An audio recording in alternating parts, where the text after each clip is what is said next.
Raizo est selon moi le candidat idéal pour être le 10e Nakama. Ou devrais-je plutôt dire la candidate idéale.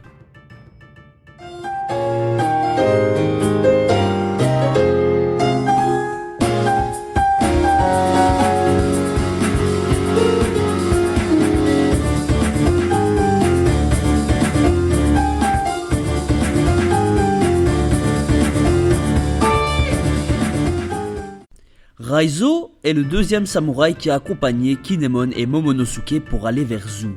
Ne soyez pas étonnés que je dise samouraï, car tous les habitants de Wano Kuni sont appelés des samouraïs, même les ninjas. Que sait-on sur Raizo en gros? Eh bien, juste que c'est un ninja.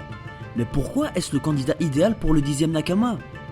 Souvenez-vous lors du chapitre 803, quand Kinemon et Kanjuro nous expliquent que Raizo est un ninja. Luffy avait fait des yeux émerveillés comme s'il avait vu les lasers de Franky. Est-ce un foreshadowing de Eiichiro Oda? Je pense bien. Selon moi, Raizo n'est pas un homme, mais bel et bien une fille. Elle se déguise en homme car les filles à Wano Kuni ne sont pas privilégiées. Il n'y a qu'à voir comment Kinemon traite Nami. J'ai plusieurs indices pour dire que Raizo est une fille.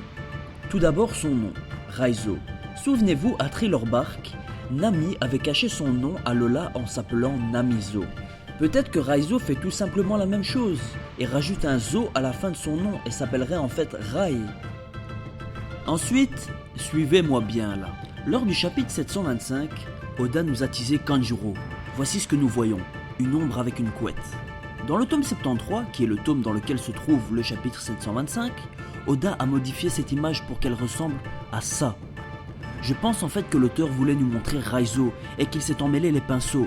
Et donc, dans le tome 73, il s'est dû obliger d'enlever ce personnage et de lui mettre une sorte de casque ou de chapeau.